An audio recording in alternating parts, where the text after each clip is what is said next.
मैं रेनकार्नेट होकर डोलुओ कॉन्टिनेंट पर आ चुका हूँ, कोई ऐरा गैरा बनकर नहीं, बल्कि वाटर ड्रैगन गॉड नेविलेट बनकर। लेकिन मेरा दिमाग तो बस एक ही चीज कह रहा था, ओह गॉड, एक बार दिला दे। और भाई मेरे ऊपर के ऊपर वाले ने मेरी सुन ली। मेरे साथ फुकालोस भी रेनकार्नेट होकर आ गई। मैं तो ठरकी था ही, लेकिन वो मुझसे भी एक कदम आगे निकली।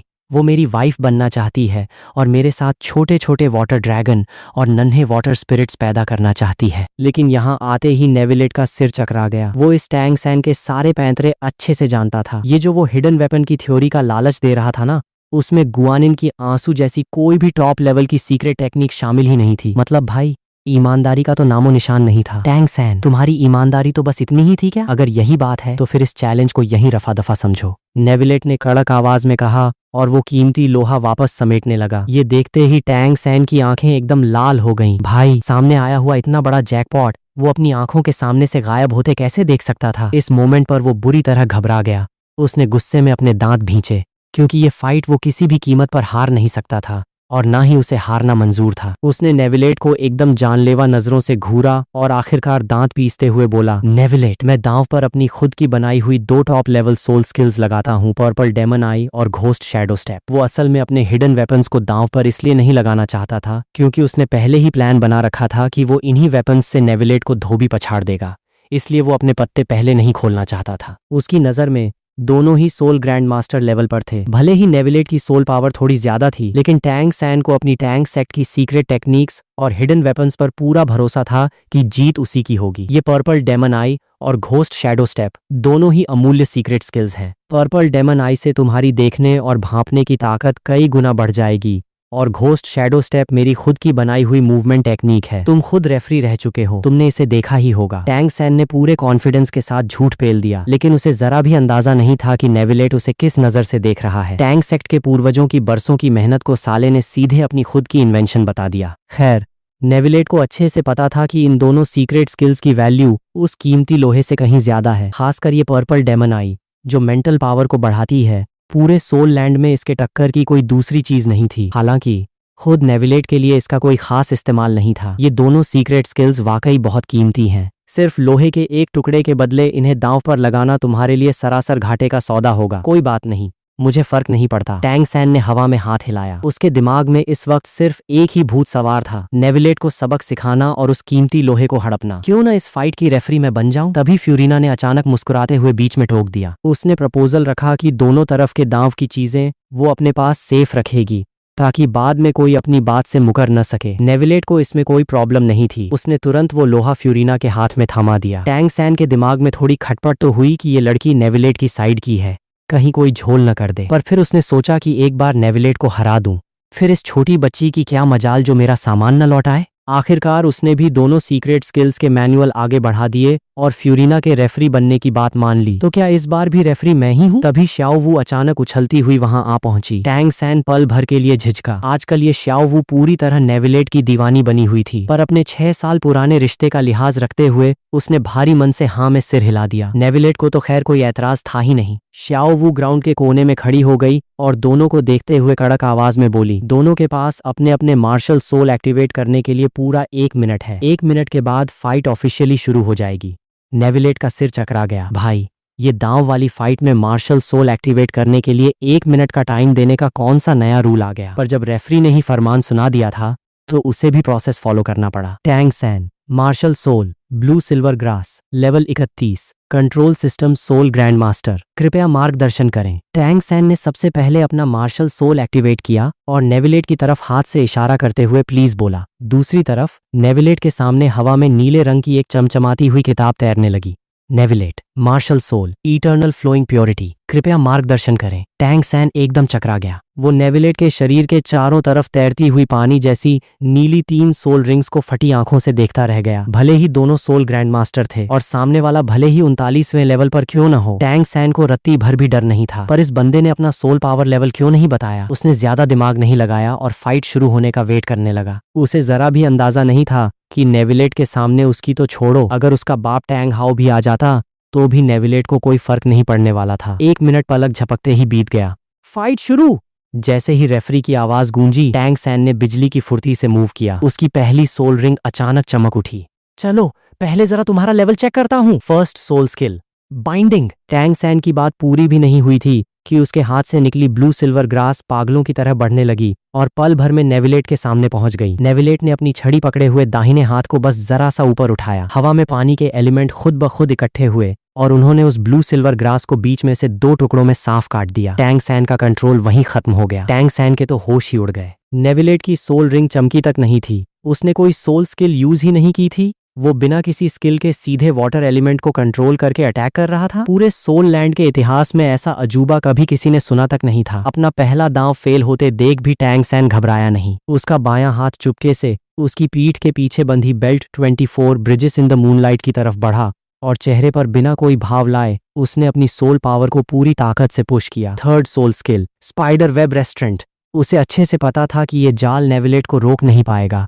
ये स्पाइडर वेब तो बस उसकी आंखों में धूल झोंकने का एक बहाना था। उसका असली तुरुप का इक्का तो हाथ में छुपा हुआ झुके गॉड क्रॉसबो था। लेकिन अगले ही पल नेविलेट ने बस अपना बायां हाथ हवा में लहराया और उसके चारों तरफ पानी की सैकड़ों धारदार तलवारें तैरने लगीं। टैंग सैन तो साला एकदम हक्का बक्का रह गया। सोल रिंग अभी भी टस से मस नहीं हुई थी, फिर भी हवा में इतनी सारी पानी की तलवारें, ये ताकत तो किसी 1000 साल पुरानी सोल स्किल की भी नहीं हो सकती। पानी की कुछ तलवारें हवा को चीरती हुई निकलीं और शू शू की आवाज के साथ उस मकड़ी के जाल के चिथड़े चिथड़े उड़ा दिए जो कचरे की तरह जमीन पर जा गिरा। टैंग सैन हाथ में झुके गॉड क्रॉसबो पकड़े वहीं जम गया। उसकी उंगली ट्रिगर पर ही अटक गई। ना वो आगे बढ़ पा रहा था न पीछे हट पा रहा था, पर उसके दिमाग में एक बात साफ थी, ये फाइट वो किसी भी कीमत पर हार नहीं सकता। टैंग सेक्ट की सीक्रेट टेक्निक्स वो किसी बाहरी को हाथ भी नहीं लगाने दे सकता था। नेविलेट, तुम वाकई बहुत स्ट्रांग हो। अगर मुकाबला सिर्फ मार्शल सोल का होता तो मैं तुम्हारे सामने कहीं नहीं टिकता। लेकिन सोल मास्टर्स की लड़ाई सिर्फ मार्शल सोल तक ही सीमित नहीं होती। आज तुम्हें दिखाता हूँ कि असली हिडन वेपन्स और मेरी खुद की बनाई सीक्रेट स्किल्स क्या होती हैं।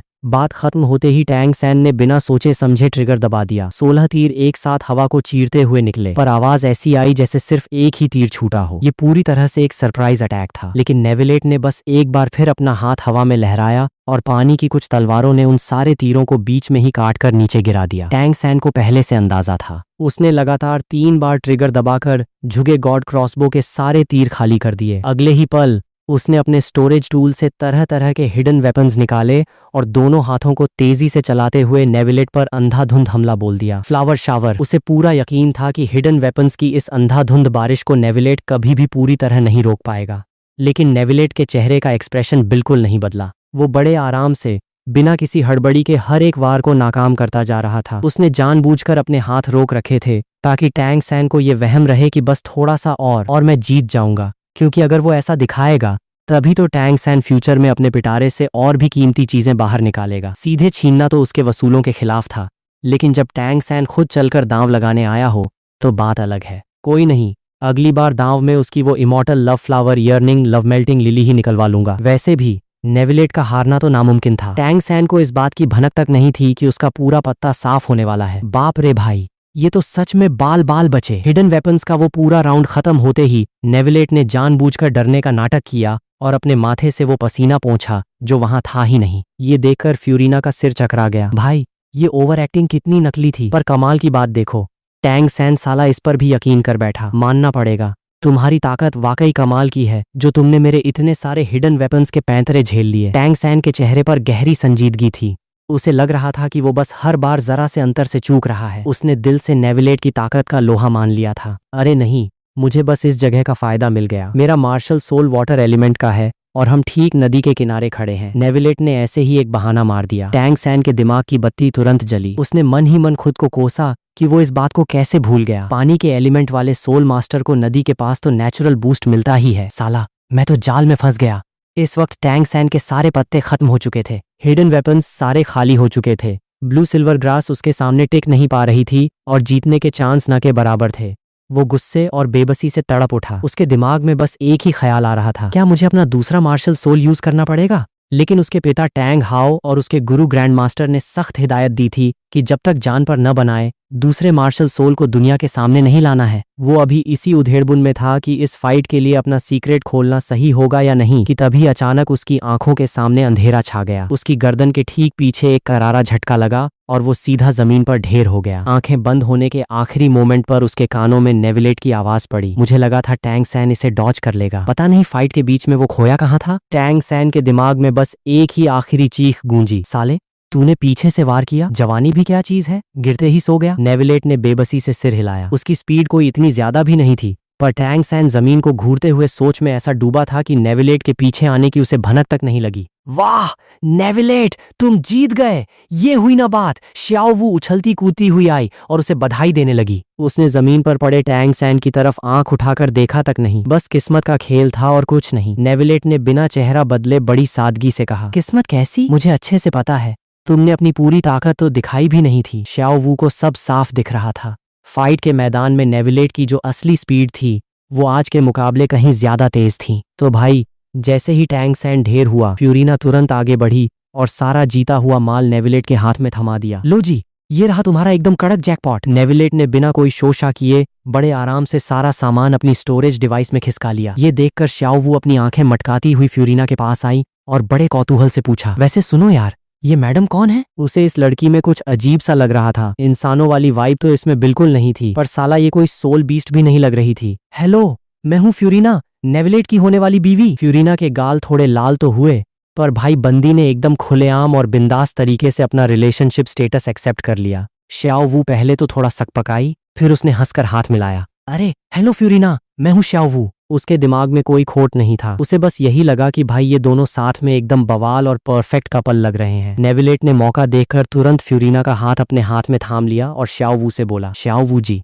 हमें थोड़ा काम है तो हम निकलते हैं। ये जो हिडन वेपन्स यहाँ बिखरे पड़े हैं ना, इन्हें टैंग सैन के होश में आने के बाद ही देखना। और हाँ, थोड़ा संभल कर, इनमें से ज्यादातर पर साला जहर लगा हुआ है। अरे तुम लोग इतनी जल्दी जा रहे हो क्या? श्याओ वू का मुंह थोड़ा उतर गया। उसके दिमाग में अभी 1000 सवाल चल रहे थे, पर उन दोनों को ऐसे हाथ में हाथ डाले दूर जाते देख वो बस देखती ही रह गई। काफी देर बाद उसने नीचे जमीन पर पड़े टैंग सैन को देखा और भाई, उसकी आंखों में इस बार साफ नफरत थी। आसपास सारे जानलेवा वेपन्स बिखरे पड़े थे। अगर इसे यहीं छोड़ दिया तो कोई हादसा भी हो सकता था, पर यह सारा रायता तो टैंग सैन का ही फैलाया हुआ था, समेटना भी उसी को था। श्याओ वू ने अपनी कलाई पर बंधी छोटी सुई वाली तलवार शिउ जियान को देखा और बिना कुछ सोचे समझे उसे उतारकर टैंग सैन के पास रख दिया। बड़े आए, इतनी सारी खुद की बनाई सोल स्किल्स और इतने खतरनाक हिडन वेपन्स थे इसके पास, पर इसने मुझे कभी एक कख नहीं सिखाया। हमेशा यही रोना रोता रहता था कि तुम्हारा दिमाग ठिकाने पर नहीं रहता, तुम सीरियस नहीं हो। तगड़े वेपन्स तो छोड़ो, इस अदनी सी सुई वाली तलवार के अलावा कभी कुछ दिया ही नहीं। वो हंटिंग शैडो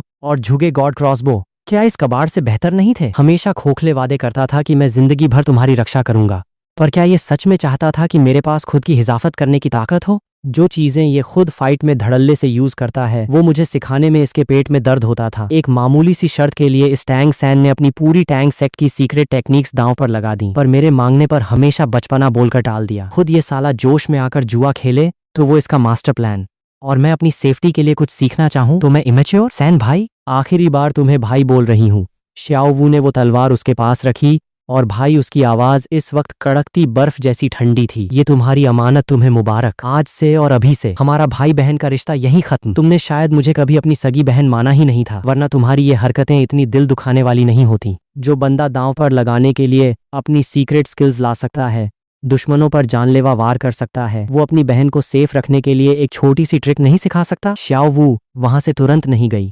वो बस थोड़ी दूर जाकर एक पेड़ की छांव में बैठ गई और टैंग सैन के होश में आने का वेट करने लगी। जैसे ही वो अपनी आंखें खोलेगा, वो सीधे पीठ मोड़कर चली जाएगी और इस दिखावे के रिश्ते पर हमेशा कंजूस के लिए फुल स्टॉप लगा देगी। दूसरी तरफ नेविलेट फ्यूरिना का हाथ पकड़े सुओतो सिटी की तरफ जाने के बजाय सीधे अपने घर के रास्ते पर बढ़ रहा था। ओए, इसका मतलब तुम मुझे अपने घर वालों से मिलवाने ले जा रहे हो? फ्यूरिना की आंखें फटी की फटी रह गईं। भाई, उसका दिल इतनी जोर से धड़का कि उसकी हथेलियों में पसीना छूट गया। बंदी इस सरप्राइज के लिए रत्ती भर भी तैयार नहीं थी। क्या हुआ, सब ठीक? नेविलेट ने उसकी ये घबराहट भांप ली और नीचे देखते हुए पूछा। नहीं, कुछ नहीं। फ्यूरिना ने अपना सिर झुका लिया और धीरे से बुदबुदाई। तुम सच में घर जा रहे हो क्या?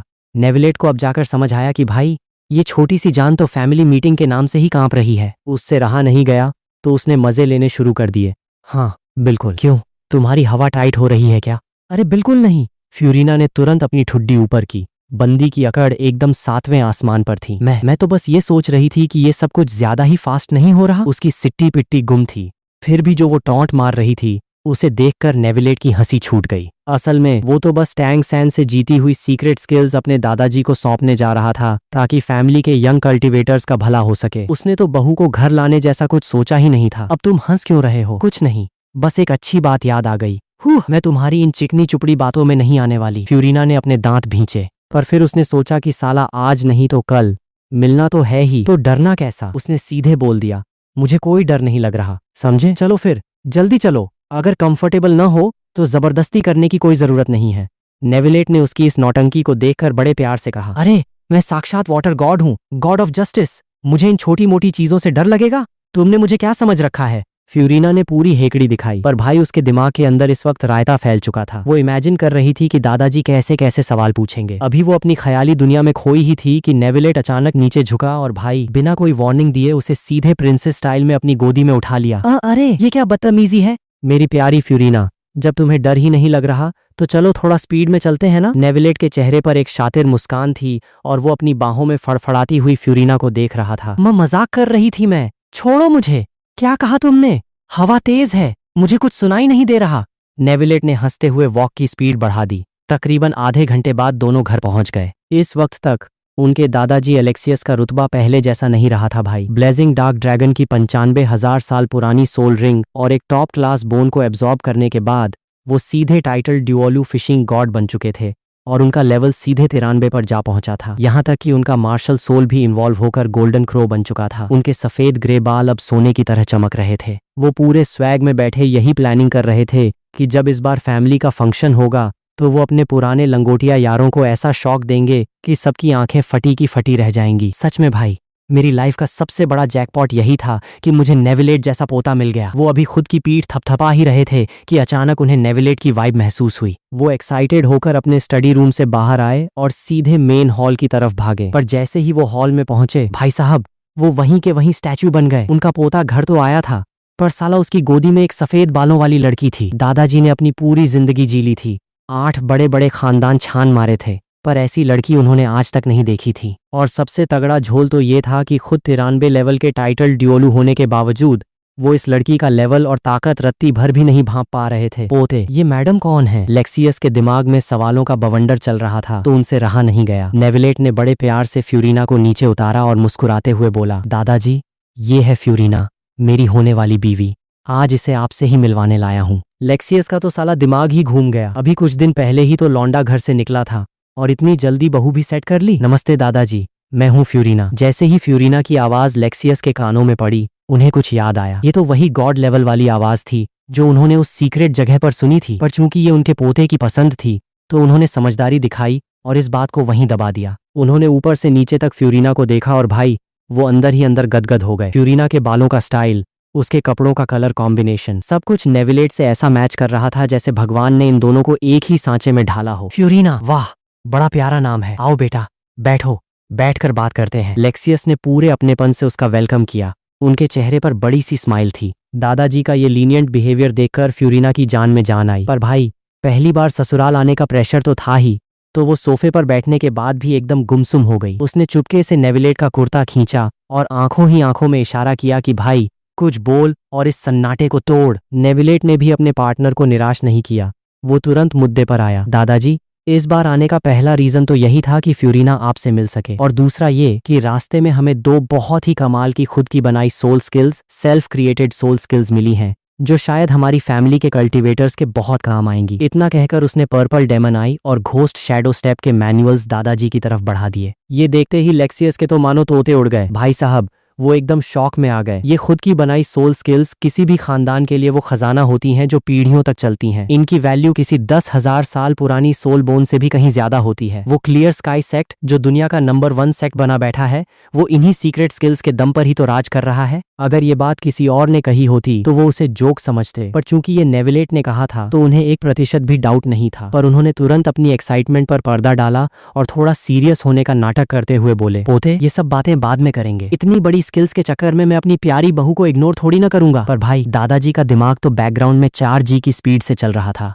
नेविलेट ने बोला कि हमें मिली हैं, इसका मतलब साफ है कि ये जरूर बहू जी की तरफ से हमारी फैमिली के लिए कोई शगुन या गिफ्ट है। ये सोचते ही वो अपनी सीट से खड़े हो गए और बिना फ्यूरिना को ना बोलने का मौका दिए हंसते हुए बोले, तुम दोनों बैठो, मैं जरा किचन में बोलकर कुछ बढ़िया चाय नाश्ता भिजवाता हूँ। बस अभी गया और अभी आया। इतना कहकर वो हॉल से बाहर भागे। एक तरफ उन्होंने नौकरों को खाने पीने का तामझाम करने को बोला और दूसरी तरफ वो सीधे अपने पर्सनल लॉकर तिजोरी की तरफ लपके। भाई आखिर होने वाली बहू पहली बार घर आई थी तो कोई तगड़ा और कीमती शगुन तो देना बनता था ना, कहीं लड़की खाली हाथ देखकर भाग न जाए। वो नहीं चाहते थे कि उनका पोता भी उन्हीं की तरह पूरी जिंदगी कुंवारा ही घूमता रहे। अब हॉल में सिर्फ वो दोनों ही बचे थे। नेविलेट ने हंसते हुए कहा, चलो अब तो चैन आया ना, दादाजी तुम्हें बहुत पसंद कर रहे हैं। मुझे तो पहले से ही कोई टेंशन नहीं थी। फ्यूरिना ने अपनी आंखें घुमाई और पूरा एटीट्यूड दिखाया, पर साला उसकी मुस्कान उसके होठों से छुपाई नहीं छुप रही थी। पर फिर उसने थोड़ा कंफ्यूज होकर पूछा, वैसे नेविलेट ये सब चीजें तो तुमने अकेले जीती थी ना, तो तुमने दादाजी से ऐसा क्यों कहा कि ये हमें साथ में मिली हैं? नेविलेट बस थोड़ा सा मुस्कुराया, तो क्या फर्क पड़ता है? फ्यूरिना कुछ बहस करने ही वाली थी कि फिर रुक गई। हाँ भाई, बात तो सही थी, कोई फर्क नहीं पड़ता। तुम चाहे कितने भी बड़े और ताकतवर गॉड क्यों न हो, और चाहे जितने भी स्मार्ट बन लो, पर ये जो दुनियादारी और लोगों का दिल जीतने का जो टैलेंट ह्यूमन रिलेशंस होता है ना, इसमें तुम थोड़े कच्चे हो। नेविलेट ने उसकी चुटकी ली। दुनियादारी और दिल जीतना? फ्यूरिना ने अपनी पलकें झपकाईं और इस नए चैप्टर के बारे में गहरी सोच में डूब गई। अरे भाई साहब, दादाजी लेक्सियस का स्वैग तो देखो, सीधे नौकर चाकर लेकर वापस हॉल में आ धमके। चाय और समोसे पेस्ट्री से पूरी टेबल खचाखच भर दी गई। उनके हाथ में पानी की तरह नीली चमकती हुई 2 ब्रेसलेट थीं। वो अपनी रौबदार आवाज में हंसते हुए बोले, बहू जी ये ना, जब मैं अपनी जवानी के दिनों में एक सीक्रेट गुफा, अरे नहीं, एक बड़ी डेंजरस जगह पर गया था, तब मुझे ये माल मिला था। उस टाइम इन दोनों ब्रेसलेट्स के पास कुछ अजीब से लव वाले सिंबल बने थे। ये दोनों आइकन ऑफ लव ब्रेसलेट्स दिखने में एकदम ट्रांसपेरेंट नीले थे और दोनों के नीचे एक एक स्टार शेप का ब्लू क्रिस्टल लटक रहा था। भाई पहली नजर में ही कोई भी बता देता कि ये चीजें करोड़ों की हैं। असल में ये एक जोड़ी स्टोरेज सोल गाइड थी। जब पुराने जमाने में मुझे ये उस डेंजरस जगह से मिली थी तो वहां दीवारों पर पुरानी लैंग्वेज में लिखा था कि सिर्फ वही लव बर्ड्स जिनका दिल एक दूसरे के लिए धड़कता हो, वही इसकी असली सुपर पावर को एक्टिवेट कर सकते हैं। लेक्सियस ने हंसते हुए एक ब्रेसलेट नेविलेट को और दूसरा फ्यूरिना को थमा दिया। मैंने अपनी लाइफ में ना जाने कितने शादीशुदा कपल्स को ये टेस्ट करने के लिए दिया, पर साला सबके लिए ये बस एक नॉर्मल स्टोरेज बॉक्स बनकर रह गया। पर हाँ, इसका मतलब बहुत गहरा है। बुढ़े की तरफ से तुम दोनों को आशीर्वाद है कि तुम्हारी जोड़ी हमेशा सलामत रहे। नेविलेट और फ्यूरिना ने ब्रेसलेट हाथ में लिए ही थे और अभी थैंक यू बोलने ही वाले थे कि अचानक एक गजब का कांड हो गया। उन दोनों आइकन ऑफ लव ब्रेसलेट्स में से आसमान को चीरती हुई नीली रोशनी का एक तगड़ा बवंडर निकला। उन तीनों की फटी आंखों के सामने वो दोनों रोशनियां आपस में ऐसे लिपट गईं जैसे कोई फेरे ले रही हों। दादाजी तो भाई वहीं के वहीं हक्के बक्के रह गए। साला ये चीज उन्होंने अपनी तिजोरी में पूरी जिंदगी छुपा कर रखी, दुनिया भर के लोगों पर टेस्ट किया, पर कभी एक स्पार्क तक नहीं हुआ। और यहाँ इन दोनों ने हाथ में क्या लिया, सीधे ब्लास्ट ही हो गया। तभी पूरे हॉल में एक एकदम मिस्टीरियस और गूंजती हुई आवाज सुनाई दी, प्यार ऐसा जो चट्टान को तोड़ दे और जीना मरना एक साथ हो। गॉड ऑफ लव का पहला टेस्ट सक्सेसफुली कंप्लीटेड। पलक झपकते ही वो दोनों ब्रेसलेट्स हल्के पिंक कलर के फूलों में बदल गए और खुद ब खुद नेविलेट और फ्यूरिना की कलाई पर जाकर फिट हो गए। नया feature unlock, mutual teleportation power. अब दुनिया के किसी भी कोने से दोनों दिन में एक बार सीधे एक दूसरे के पास टेलीपोर्ट हो सकते हैं। अगर गॉड ऑफ लव के अगले लेवल का कल्टीवेशन जारी रखना है तो सेकंड टेस्ट से जुड़ी चीजें ढूंढो। क्विट करने पर कोई पेनल्टी नहीं है। दादाजी को तो वो आवाज सुनाई नहीं दी थी, वो बस पागलों की तरह दोनों को ताक रहे थे। पर नेविलेट और फ्यूरिना ने एक दूसरे की तरफ देखा और भाई दोनों को एक दूसरे के कनेक्शन का साफ एहसास हो गया। ये टेलीपोर्टेशन वाला जुगाड़ तो सच में बड़ा काम का था। रही बात गॉड ऑफ लव के कल्टीवेशन की, तो उन दोनों ने इसे भाव देना जरूरी नहीं समझा। दादाजी, आपको इन गॉड्स की कल्टीवेशन का कुछ आइडिया है क्या? हाँ, थोड़ा बहुत तो पता है। अपने सोल हॉल वाले जिस गॉड की पूजा करते हैं वो भी तो एक देवता ही है। नेविलेट ने बिना कुछ छुपाए दादाजी को गॉड ऑफ लव के टेस्ट वाली पूरी कहानी सच सच बता दी। लेक्सियस तो भाई वहीं शॉक में आ गए। उन्हें इस कीमती चीज के एक्टिवेट होने का दुख नहीं था, वो तो बस इस बात से दंग थे कि साले इन दोनों को मिले अभी जुम्मा 4 दिन नहीं हुए और इनका प्यार जीना मरना एक साथ वाले लेवल पर पहुंच भी गया। चलो भाई, अब तो ये बहू अपने हाथ से लाइफ में कभी नहीं छूटने वाली। उन्होंने एक्साइटेड होकर पूछा कि अगला टेस्ट पूरा करना है या नहीं, तो नेविलेट और फ्यूरिना ने एक साथ अपना सिर हिला दिया। अरे छोड़ो दादाजी, अगले टेस्ट के लिए पूरी दुनिया में सामान ढूंढना पड़ेगा, इतनी मगजमारी कौन करे। समझो ऐसा कुछ हुआ ही नहीं था। लेक्सियस को बात समझ आ गई, पर तभी उनके दिमाग की बत्ती जली कि नेविलेट के पास वो इमॉर्टल लव फ्लावर भी तो है जो खुद गॉड ऑफ लव का सबसे बड़ा खजाना मानी जाती है। वो कुछ बोलने ही वाले थे कि उन्होंने खुद को रोक लिया। उन्हें लगा कि उनके स्मार्ट पोते ने ये सब पहले ही प्लान कर रखा होगा, पर उन्हें क्या पता कि नेविलेट के दिमाग में ऐसा कोई फितूर था ही नहीं। वैसे भी उन दोनों को किसी बाहर के गॉड की पावर की कोई जरूरत नहीं थी। दादाजी, हम अभी बहुत छोटे हैं, ये सब सोचने की उम्र नहीं है हमारी। आप पहले इन दोनों सीक्रेट मैनुअल्स को देखो। तभी बगल से फ्यूरिना ने नेविलेट को अपनी उंगली से कोहनी मारी और धीरे से फुसफुसाई, ओए नेविलेट, थैंक यू तो बोल दे। अगली सुबह जब सूरज की पहली किरण पड़ी तो नज़ारा बदला हुआ था। अब सिर्फ टैंग सैन अकेला धूप में बैठकर योगा नहीं कर रहा था। दादाजी लेक्सियस अपनी फैमिली के सारे नए लड़कों को लेकर ग्राउंड में बैठे थे और पर्पल डेमन आई की कल्टीवेशन की प्रैक्टिस करवा रहे थे। ये पर्पल डेमन आई का कल्टीवेशन भाई रोज रोज की मेहनत का खेल है। शुरू में लगता है कि मेंटल पावर बस थोड़ी सी बढ़ी है, पर लॉन्ग रन में ये एक ऐसी दौलत है जिसकी कोई कीमत नहीं लगा सकता। लेक्सियस का दिल अंदर से पूरी तरह हिल गया था। उन्हें अंदाजा भी नहीं था कि उनका पोता जो सीक्रेट स्किल लाया है वो कोई मामूली ट्रिक नहीं है। ये तो वो चीज है जो अकेले दम पर एक पूरे नए खानदान का साम्राज्य खड़ा कर दे। पूरे सोल लैंड में मेंटल पावर को डायरेक्ट बढ़ाने का कोई तरीका था ही नहीं, और इस स्किल ने सीधे उस कमी को पूरा कर दिया था। ऊपर से जो मूवमेंट वाली घोस्ट शैडो स्टेप थी वो तो नए लड़कों के लिए एकदम वरदान थी। वो जितने ज्यादा खुश हो रहे थे उतना ही उन्हें लग रहा था कि जो ब्रेसलेट उन्होंने पोते को दिए उसके बदले उन्हें इतना बड़ा रिटर्न गिफ्ट मिल गया। उनके दिमाग में अब ये खुजली चल रही थी कि वो अपने पुराने लंगोटिया यारों के लॉकर में जाकर चेक करें कि कहीं वहां गॉड ऑफ लव से जुड़ा कोई और आइटम तो नहीं छुपा पड़ा। रही बात इन दोनों सीक्रेट स्किल्स को बाकी के बड़े 8 घरानों के साथ शेयर करने की, तो उन्होंने डिसाइड किया कि जब तक नेविलेट और फ्यूरिना वापस नहीं आते वो अकेले कोई फैसला नहीं लेंगे। वैसे भी बड़े फंक्शन में अभी कुछ महीने बाकी थे तो कोई हड़बड़ी नहीं थी। सीन एकदम से चेंज होता है और हम पहुंचते हैं शहर के बाहर उसी नदी के किनारे। टैंग सैन ने धीरे धीरे अपनी आंखें खोली। उसका सिर बम की तरह फट रहा था। जैसे ही उसका दिमाग काम करना शुरू हुआ, कल रात की फाइट की सारी यादें उसके सामने आ गईं।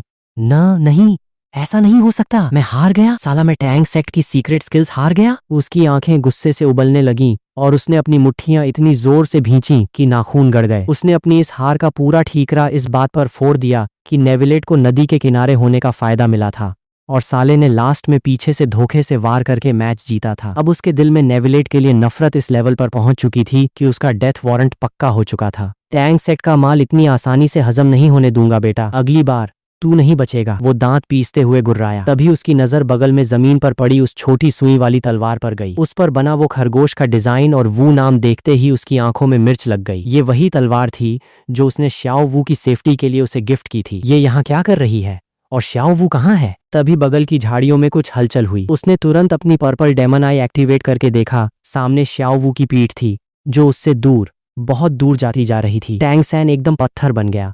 वो रात भर उसके होश में आने का वेट करती रही और जाते जाते भाई बहन के रिश्ते की आखिरी निशानी भी यहीं छोड़ गई। इसका मतलब साफ था, वो उससे हमेशा हमेशा के लिए नाता तोड़ चुकी थी। काफी देर तक वो सन्नाटे में खड़ा रहा। फिर कांपते पैरों से उठकर उसने आधे घंटे से ज्यादा टाइम लगाकर अपने सारे बिखरे हुए हिडन वेपन्स बटोरे। उस छोटी तलवार को मुट्ठी में भींचकर एकदम ठंडे और कातिलाना चेहरे के साथ वो श्रेक एकेडमी की तरफ चल दिया। उसे श्याओ वू से आमने सामने जवाब चाहिए था कि उसने ऐसा क्यों किया, पर जब वो एकेडमी पहुंचा और सीधे श्याओ वू के कमरे के बाहर गया, कमरा अंदर से बंद था। वो अंदर ही थी पर उसने टैंग सैन के लिए दरवाजा खोलने से साफ मना कर दिया। टैंग सैन का दिमाग पूरी तरह सनक गया। उसने इस सारे रायते का विलन सीधे नेविलेट को बना दिया। अगर वो साला बीच में नहीं आता तो श्याओ वू आज भी उसकी प्यारी और भोली बहन बनी रहती। आज जो ये दूरी आई है उसी की वजह से है। सच में पहली नजर में ही मेरा सिक्स्थ सेंस बिल्कुल सही था। तेरे जीने का टाइम अब पूरा हो चुका है नेविलेट। वो मन ही मन पागलों की तरह चिल्लाया। उसकी आंखों में जंगली जानवरों जैसी क्रूरता साफ दिख रही थी। अरे ओ टैंग सैन, क्या बात है भाई, अंदर से नो एंट्री का बोर्ड लग गया क्या? तभी वहां से दाई मुबाई गुजरा जो अपनी चोटों से थोड़ा ठीक हो चुका था। उसने अपने दोनों हाथ सिर के पीछे रखे और पूरे मजे लेते हुए टॉन्ट मारा। टैंग सैन ने अपनी खूंखार नजरें उसकी तरफ घुमाई। मुबाई, अगर फाइट करने का मन है तो मैं अभी तैयार हूँ, और अगर मरने का शौक चढ़ा है तो वो भी अभी पूरा कर सकता हूँ। उसकी उस बर्फीली आवाज और कातिलाना लुक को देखकर दाई मुबाई की भी सिट्टी पिट्टी गुम हो गई। उसे गुस्सा तो बहुत आया, पर साला वो टैंग सैन के उन अजीबोगरीब हिडन वेपन्स से भी डरता था। आखिर में वो थूक निगलते हुए बोला, तेरे मुंह लगना ही बेकार है, और वहां से 9-2-11 हो गया। इस मोमेंट पर टैंग सैन को ये दाई मुबाई थोड़ा सा ठीक लगा। अब सीन शिफ्ट होता है सुओतो सिटी के ग्रेट सोलिटिंग एरिना में, सीधे नेविलेट के पर्सनल रूम के अंदर। अचानक हवा में एक चमक हुई और फ्यूरिना सीधे प्रकट होकर नेविलेट की गोदी में आ गिरी। भाई साहब, ये आइकन ऑफ लव का टेलीपोर्टेशन तो तेवत के टेलीपोर्ट कूपन से भी ज्यादा फास्ट है। वो हंसते हुए नेविलेट की बाहों से थोड़ा पीछे हटी। नया नया फीचर मिला था तो बंदी ने पूरा वेट किया कि जैसे ही नेविलेट सोल्टिंग पहुंचेगा वो सीधे शहर के बाहर से टेलीपोर्ट मारकर उसके पास आ जाएगी। उसने बस इस पावर का लाइव टेस्ट किया था। अरे नेविलेट, तुम किस सोच में डूबे हो? कुछ बोल क्यों नहीं रहे? नेविलेट अपनी ख्याली दुनिया से बाहर आया और एकदम सीरियस मुंह बनाकर बोला, मैं बस ये सोच रहा था कि अगर मैं तुम्हें आसमान में ऊपर हवा में फेंक दूं और हम दोनों एक साथ सेम टाइम पर टेलीपोर्ट बटन दबाएं तो क्या हम हवा में ही क्रैश हो जाएंगे? फ्यूरिना का तो साला फ्यूज ही उड़ गया। ये किस टाइप का लॉजिक है भाई? हालांकि उसके दिमाग में भी ये खुराफाती आइडिया आने लगा था, पर फिर भी उसने अपनी नाक फुलाते हुए उसे घूरा। ऐसे मजाक कौन करता है भला। नेविलेट ने बात को पलटने के लिए तुरंत टॉपिक चेंज किया। वैसे फ्यूरिना, क्या तुम्हारे पास कोई मार्शल सोल है? Martial soul? फ्यूरिना थोड़ा रुकी। उसने अपनी आंखें बंद करके खुद की पावर को चेक किया और फिर अपना सिर हिला दिया। नहीं, मेरे पास ऐसी कोई फालतू चीज नहीं है, पर हाँ, अगर जरूरत पड़ी तो मैं वाटर एलिमेंट का यूज करके किसी भी शेप या डिजाइन का मार्शल सोल डुप्लीकेट कर सकती हूँ। भाई, एक ओरिजिनल वाटर स्पिरिट और गॉड लेवल की बंदी के लिए पानी से कोई भी रूप बदलना बाएं हाथ का खेल था। नेविलेट का सिर चकरा गया। मतलब साला, इस पूरी दुनिया में सिर्फ मेरे ही पर कतरे गए हैं और मुझे ही इस सोल लैंड के रूल्स ने कमजोर किया है। फ्यूरिना पर तो भाई कोई असर ही नहीं पड़ा। उसने आगे पूछा, तो तुम्हारी पावर अभी कितनी रिकवर हुई है? पूरी तो नहीं हुई, अभी बस अपने पीक का 8,090% ही है। पर हाँ, यहाँ के हिसाब से इतना बहुत है। नेविलेट ने तुरंत कहा, चलो ये तो बढ़िया है, किसी दिन टाइम निकालकर हम वो लेक ऑफ लाइफ की तरफ चलेंगे। वहां के माहौल में तुम पूरी तरह 100% ठीक हो जाओगी। अरे नहीं, उसकी कोई जरूरत नहीं है। फ्यूरिना ने मुस्कुराते हुए अपना सिर हिलाया। उसने अपना हाथ आगे बढ़ाकर बड़े प्यार से नेविलेट के गाल को छुआ। उसकी आंखों में इस वक्त सिर्फ और सिर्फ अपनेपन की मिठास थी। इतने सालों पहले मुझे फिर से ये इंसानी रूप मिल गया, मैं इसी में बहुत खुश हूँ। हमारी असली लाइफ तो अब शुरू हुई है यार, आगे बहुत लंबा सफर है और हम साथ में और भी ज्यादा पावरफुल बनते जाएंगे। तभी अचानक बंदी के मूड का गियर बदला और उसकी आंखों में एक शातिर सी शरारत चमक उठी। वैसे नेविलेट, अगर इस मोमेंट पर मैं तुम्हें कोई श्राप दे दूं तो तुम्हारे पास उससे बचने का कोई रास्ता नहीं है ना? बोलो। नेविलेट ने भाई लंबी सांस खींची। उसका दिल एकदम से बैठ गया। उसने मन ही मन सोचा, साली ये लौंडिया अब क्या नया रायता फैलाने वाली है? अगले ही पल फ्यूरिना का चेहरा एकदम सीरियस हो गया और वो कड़क आवाज में बोली, मैं फ्यूरिना, वाटर गॉड और गॉड ऑफ जस्टिस के नाम पर तुम्हें नेविलेट ये श्राप देती हूँ कि तुम हमेशा अमर रहोगे। तुम्हें कभी कोई बीमारी नहीं होगी, कोई दुख दर्द नहीं छुएगा और हर मुसीबत तुम्हारे सामने आते ही हवा हो जाएगी। अभी बंदी की बात पूरी भी नहीं हुई थी कि उसका चेहरा भाई साहब इतनी तेजी से सफेद पड़ा कि पूछो मत। ऐसा लगा जैसे उसकी पूरी जान निचोड़ ली गई हो। नेविलेट की तो भाई बुरी तरह फट गई। उसने तुरंत उसका हाथ पकड़ा। फ्यूरिना, बस करो, रोको इसे। मैं साक्षात वाटर ड्रैगन किंग हूँ, मुझे तुम्हारे इन फालतू श्रापों की रत्ती भर भी जरूरत नहीं है। उसे डर के मारे आंखें लाल करते देख फ्यूरिना के होंठों पर एक शातिर मुस्कान आ गई। लो जी, ये बुद्धू तो फिर से झांसे में आ गया। असल में प्योर वाटर स्पिरिट का जो ये श्राप होता है ना, वो इस दुनिया के रूल्स के अंदर सच हो जाता है। तो ये कोई श्राप व्राप नहीं था भाई, ये तो एकदम प्योर और अल्टीमेट वाला वरदान था। बस इसे करने में कुछ सेकंड्स की कमजोरी आ जाती है। अरे ओ बुद्धू, मैं बिल्कुल ठीक हूँ, तुम फिर से बच्चों की तरह रोने क्यों लग गए? फ्यूरिना का चेहरा धीरे धीरे वापस नॉर्मल होने लगा और उसने आगे बढ़कर नेविलेट की आंखों के कोने से वो आंसू पोंछे जो अभी टपकने ही वाले थे। नेविलेट ने भाई एक लंबी और गहरी सांस छोड़ी। उसके दिल में गुस्सा भी था और बेबसी भी। साली इस आफत की पुड़िया को हर वक्त उंगली करने में क्या मजा आता है। वो लाइफ में दोबारा कभी वो सीन नहीं देखना चाहता था जहां उसे छाती पीटकर पागलों की तरह चिल्लाना पड़े, पुनर्जीवित हो जाओ मेरे प्यार। न जाने कितना टाइम बीत गया, तब जाकर वो काले घने बादल छंटे और मौसम साफ हुआ। सुओतो सिटी के लोग तो भाई एकदम कंफ्यूज हो गए थे कि साला ये क्या अतरंगी मौसम है, कड़कती धूप में सावन की झड़ी। ये हफ्ते में दूसरी बार हो रहा था। कमरे के अंदर नेविलेट फ्यूरिना के गालों को एकदम जोर से खींच रहा था। गुस्सा भी पूरा था और प्यार भी। फ्यूरिना, एक बात बताओ, तुम्हें अपनी जान जोखिम में डालने का इतना शौक क्यों है? तुम्हें अंदाजा भी है, अभी थोड़ी देर पहले मेरा दिल साला एकदम बर्फ की तरह जम गया था। अरे छोड़ो छोड़ो, बहुत तेज दर्द हो रहा है। अच्छा, तुम्हें दर्द भी होता है क्या? अगर सॉरी बोलने से सब ठीक हो जाता तो साली ये अदालतें और कानून किस लिए बने हैं? मैंने जो पहले प्लान किया था कि हमारे 10 बच्चे होंगे, वो स्कीम मैं कैंसिल करने वाला था, पर अब बेटा 10 से तो बहुत ज्यादा होंगे, याद रखना। नेविलेट ने टॉन्ट मारा और तब जाकर उसके गाल छोड़े। फ्यूरिना ने अपनी पलकें झपकाईं। उसकी आंखों में पूरी बदमाशी भरी थी। वो गुस्सा होने के बजाय और करीब आ गई। मौसम इतना मस्त हो गया है, चलो ना बाहर घूम कर आते हैं। तुम्हें थोड़ा रेस्ट नहीं करना चाहिए? नेविलेट के चेहरे पर अभी भी टेंशन साफ दिख रही थी। वो जो उसका चेहरा सफेद पड़ा था ना, वो सीन उसके दिमाग से डिलीट ही नहीं हो रहा था।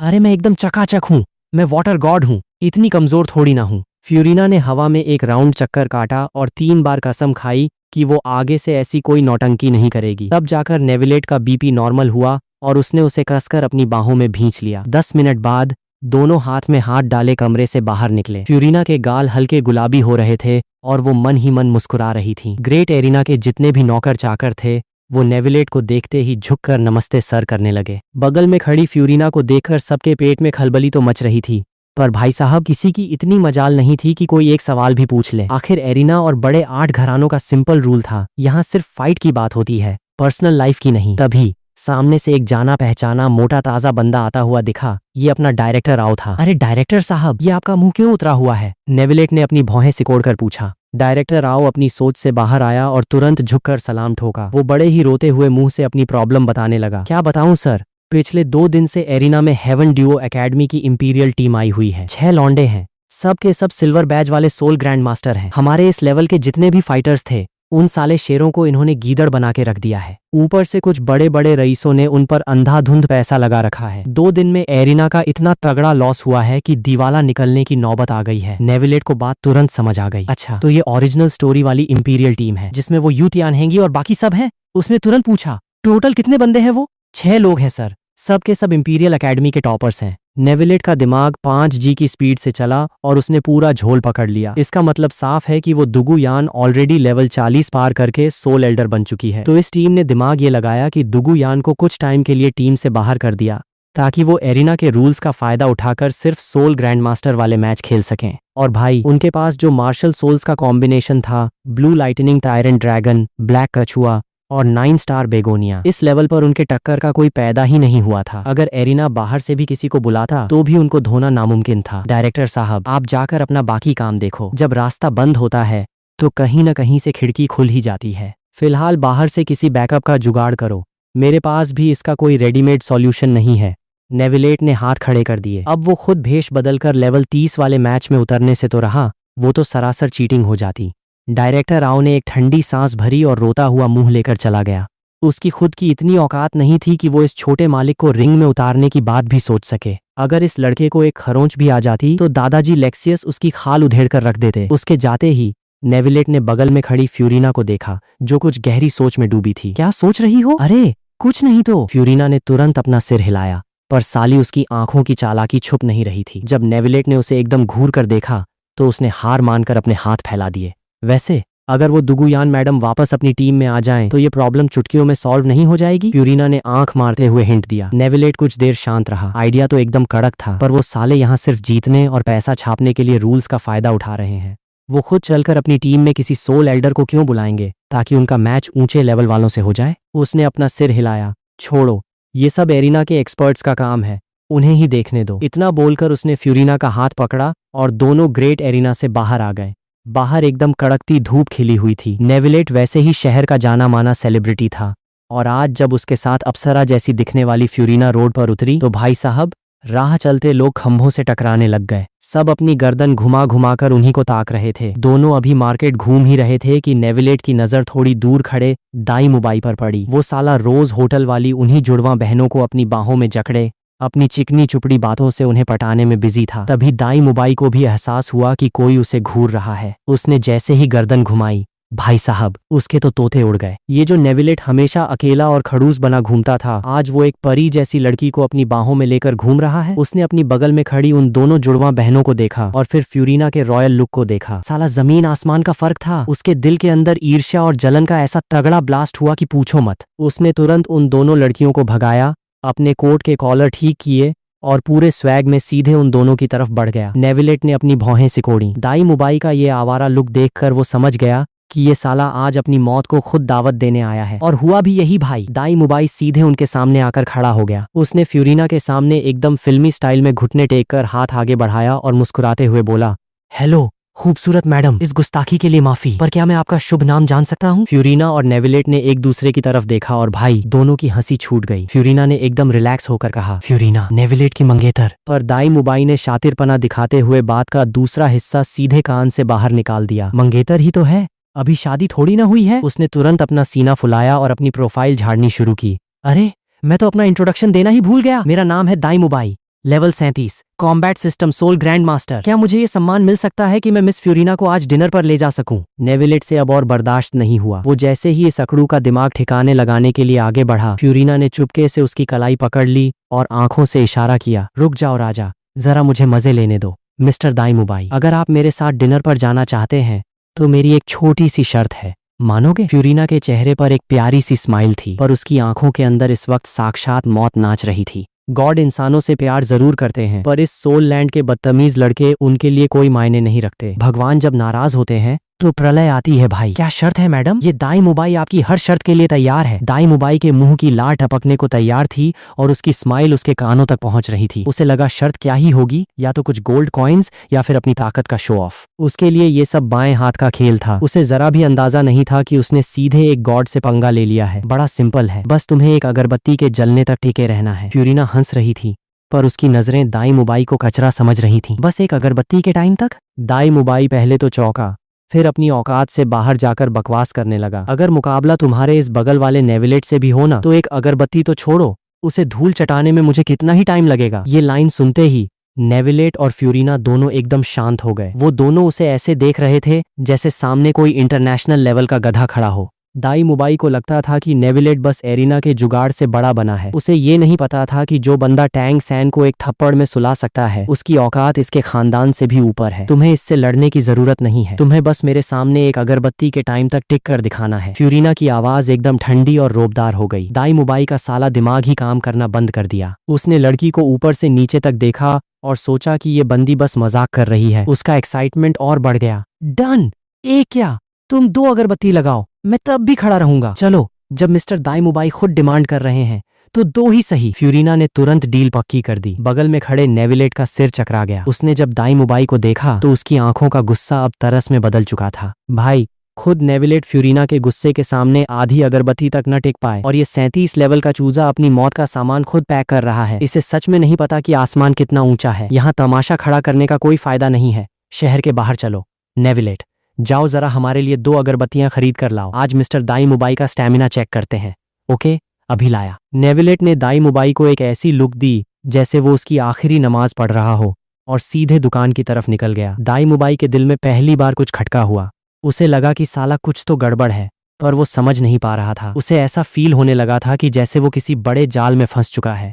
जब नेविलेट वापस आया तो भाई साहब, दाई मुबाई का कतई मूत्राशय ढीला हो गया। नेविलेट के हाथ में एक इंसान के कद जितनी ऊंची और मोटी महा अगरबत्ती थी।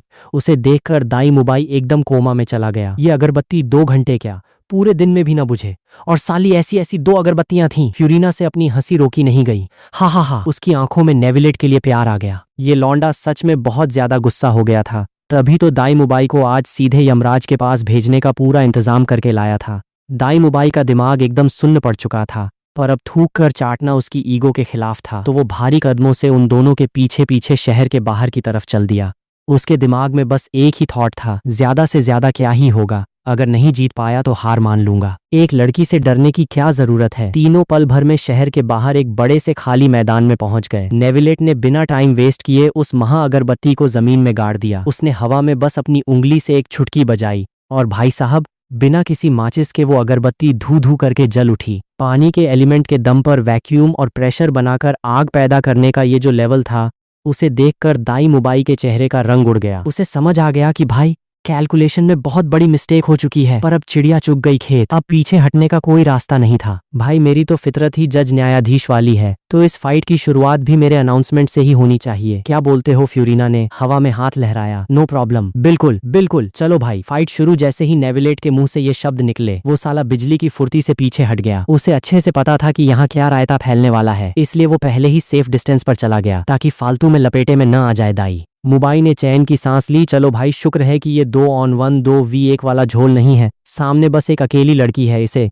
तो मैं बाएं हाथ से धो दूंगा। White tiger possession, white tiger possession. उसने तुरंत अपने मार्शल सोल को एक्टिवेट किया। 2 पीले और एक पर्पल, टोटल 3 सोल रिंग्स उसके पैरों से ऊपर उठी। उसका शरीर एकदम से चौड़ा हो गया। दोनों हाथ शेर के खूंखार पंजों में बदल गए और माथे पर बाघ वाला वांगो का सिंबल चमक उठा। Dai Mubai martial soul evil eyed white tiger level 37 cultivation assault system soul grand master, कृपया मार्गदर्शन करें। दूसरी तरफ फ्यूरिना ने बड़े आराम से हवा में हाथ घुमाया और पानी के एलिमेंट से एक चमचमाती हुई तलवार बना ली, जिसे उसने अपना मार्शल सोल घोषित कर दिया। और भाई साहब, अगले ही पल उसके पैरों के नीचे भी नेविलेट की तरह ही पानी जैसी नीली 3 सोल रिंग्स तैरने लगी। दाई मुबाई तो साला वहीं स्टैच्यू बन गया। अबे भाई, इसके सोल रिंग्स का लैंड कलर भी इस नेविलेट जैसा ही सेम टू सेम नीला क्यों है? Furina martial soul water element सोड level 35 cultivation control system soul grand master. मैदान के कोने में खड़ा नेविलेट फ्यूरिना के इस कॉन्फिडेंट लुक को देखकर मन ही मन हंस रहा था। साली ये बंदी इतनी शातिर है कि इसने वहां सीधे ऊपर वाले थैली को चूना लगा दिया था, तो यहाँ झूठ बोलते हुए इसके चेहरे पर एक शिकन तक नहीं आई।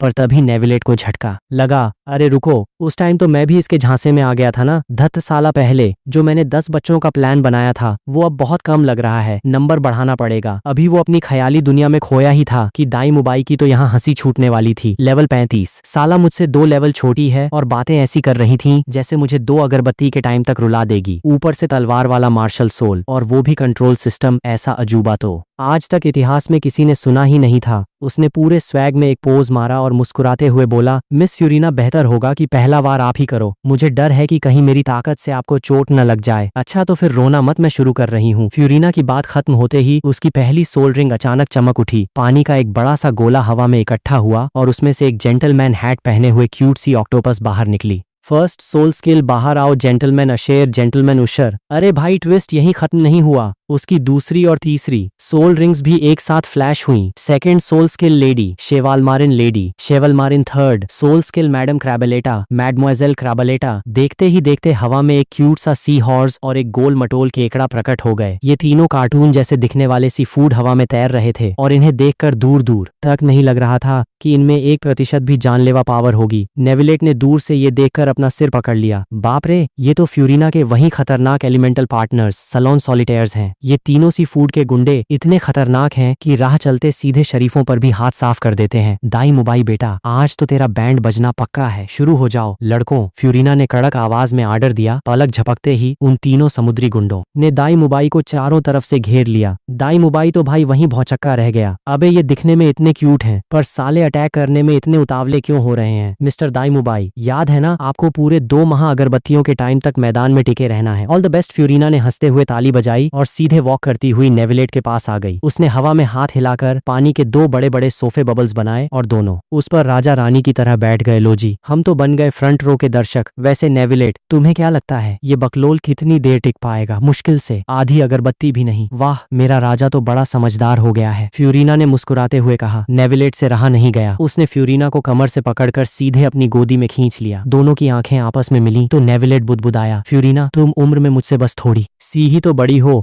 1 लाख या 10 लाख साल बाद हमारी उम्र का ये अंतर वैसे भी मैटर नहीं करेगा, तो इसका मतलब बड़ी तो हूं ना? फ्यूरिना ने उसकी नाक खींची। मैदान के बीच में खड़े दाई मुबाई के पास इन दोनों का रोमांस देखने का रत्ती भर भी टाइम नहीं था भाई। उसकी तो खुद की रूह कांप चुकी थी। ये जो 3 कार्टून जैसे सी फूड दिख रहे थे, ये साले सिर्फ एग्रेसिव नहीं थे, इनके मुंह से निकलने वाले पानी के बबल्स में इतनी जानलेवा पावर थी कि पूछो मत। अभी बस एक शॉट उसकी छाती पर लगा था और दाई मुबाई को लगा कि उसकी एक पसली वहीं टूट गई है। ये तीनों गुंडे फ्यूरिना ने दाई मुबाई की औकात के हिसाब से ही बनाए थे, पर इनमें से एक एक भी इस पर भारी पड़ रहा था और यहाँ तो तीनों एक साथ गैंगवार कर रहे थे। तभी मैडम क्रैबेलेटा केकड़े ने तेजी से हवा को चीरा और पानी से ढके अपने नुकीले डंक से सीधे दाई मुबाई की कमर के नीचे वार किया। दर्द के मारे दाई मुबाई का चेहरा भाई साहब एकदम बैंगन जैसा नीला पीला हो गया। साला ये केकड़ा जानबूझकर ऐसी प्राइवेट जगहों पर ही क्यों मार रहा है?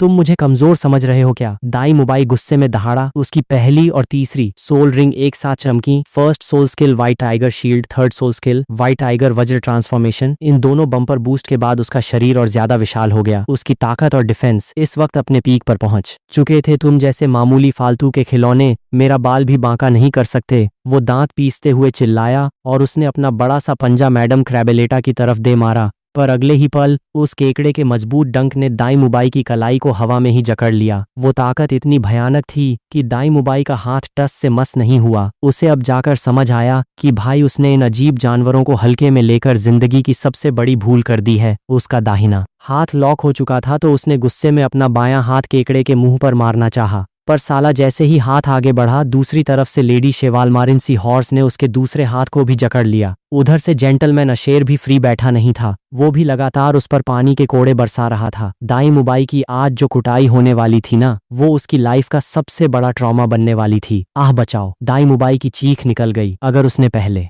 ही अपना डबल डिफेंस ऑन नहीं किया होता तो भाई वो इस पहली मार में ही कोमा में चला जाता। उसके दोनों हाथ केकड़े के पंजों में फंसे थे, पैर हवा में तैरते उन जानवरों तक पहुंच नहीं पा रहे थे। बेबसी में उसने अपना इकलौता लॉन्ग रेंज अटैक यूज करने का फैसला किया। Second soul skill white tiger light wave, white tiger light wave. इतने पास से हुए इस ब्लास्ट को वो सोच रहा था कि कोई नहीं बच पाएगा, पर मैडम क्रैबेलेटा वहां से हिली तक नहीं। पानी की एक पतली सी ट्रांसपेरेंट शील्ड उसके सामने आई और उसने उस पूरे ब्लास्ट को ऐसे सोख लिया जैसे कुछ हुआ ही न हो। दाई मुबाई ने रोते हुए मुंह से उस महा अगरबत्ती की तरफ देखा। साली वो अभी 1% भी नहीं जली थी, उसका पूरा सिस्टम ही हैंग हो गया। वो सोच रहा था कि मुकाबला 2 on 1 होगा, पर यहाँ नेविलेट और फ्यूरिना पूरे मजे से सोफे पर बैठकर पॉपकॉर्न खा रहे थे और वो खुद 3 पानी के कार्टूनों से वन साइडेड कुत्ते की तरह पिट रहा था। कुछ ही मिनटों में दाई मुबाई का चेहरा सूजकर कद्दू जैसा हो गया था। अब उसमें लड़ने की रत्ती भर भी हिम्मत नहीं बची थी। वो दर्द के मारे मैदान में ही घुटनों पर बैठ गया और फूट फूट कर रोने लगा। भाई छोड़ दो, मुझे मेरी गलती थी, मुझे माफ कर दो। अरे मिस्टर दाई मुबाई, ये अगरबत्ती तो अभी सिर्फ 10% ही जली है, याद है ना? अभी पूरी एक और बाकी है। फ्यूरिना ने सोफे से बड़ी प्यारी स्माइल दी, पर ये प्यारी आवाज